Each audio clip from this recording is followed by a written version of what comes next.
Meanwhile, it was a day Houston will never forget. Tens of thousands of people from different backgrounds all gathered for a march to demand justice for George Floyd. The demonstration was mostly peaceful, although as night approached, some protesters did clash with officers. Our Janelle Fort joins us live now, and Janelle, it was an emotional day. Yeah, Steph, emotional, passionate, but also very reflective of the type of city that Houston is. Yesterday, we saw a huge, diverse crowd out here. Organizers are estimating that more than 60,000 people packed the streets of downtown Houston. And as you said, for the most part, people honored the wishes of George Floyd's family to keep things peaceful. We saw a number of emotional speakers out here yesterday, from rappers to pastors to politicians. They included members of George Floyd's family, Bun B, Trey the Truth, 90-year-old Reverend William Lawson, Mayor Sylvester Turner, and Representative Sheila Jackson Lee. The message across the board, though, a push for tangible change in race relations in our country. It's bigger than my brother. We got kids growing up.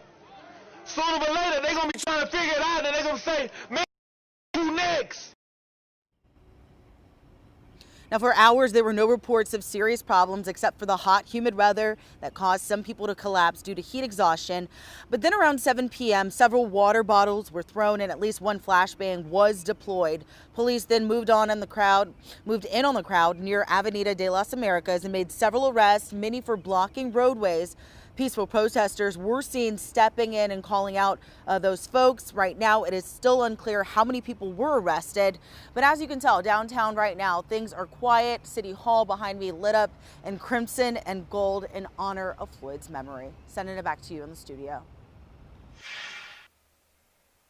Janelle, thank you. When we're talking about an estimated 60,000 people marching through downtown Houston, it's hard to find one photo that really shows the scope of that. But here's one shot from the air.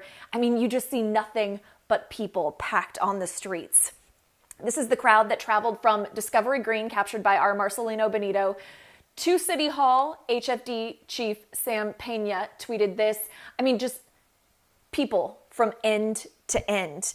And there were a lot of moments. Oh, I want to touch on this. The person who shared this photo at City Hall, where you can just see that crowd, says, "Let me show you the strength of Houston in its Justice for George Floyd Black Lives Matter march with Floyd's family, Mayor Turner, Bun B, and Trey the Truth." So along the way, there were so many images that really captured the nation's attention. And one of them was when the urban trail riding crew, nonstop riders, showed up at Discovery Green. Houston's gonna Houston. And then as the rally started, there was a 30-second moment of silence to honor Floyd's life. And this was pretty powerful. Not only did the crowd take a knee, but so did Chief Art Acevedo and some of the other officers there.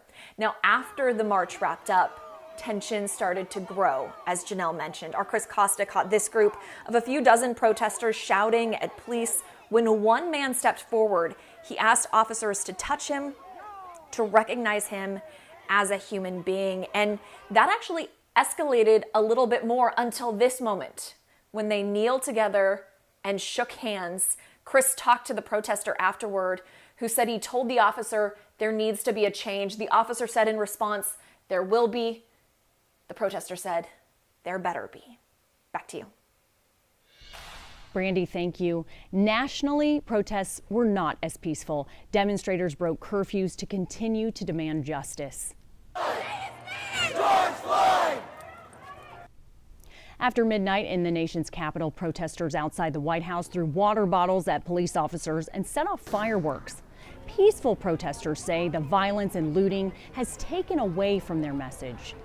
In tribute to George Floyd, it's not about smashing into Neiman Marcus. I think it'll come in the next generation, but that's what we're here for, the next generation. The Associated Press reports at least 9,300 people were arrested in protests across the country since Floyd was killed. Now we want to get you to the day's other big stories, including new developments in Minneapolis. The governor is launching a civil rights investigation into the city's police department. That investigation will not only look into Floyd's death, but also the department's practices and policies over the past decade. If this is not an inflection point to change that, this will come back again. if it's not addressed. President Trump was met with protesters as he made another appearance at a house of worship. Some religious leaders have spoken out against the photo ops. He also praised what he called the domination of D.C. streets by military and police forces.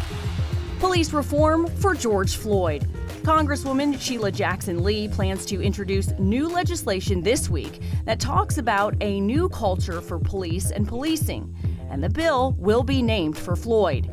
Lee says the legislation would include guidelines for recruitment, de-escalation, and accreditation.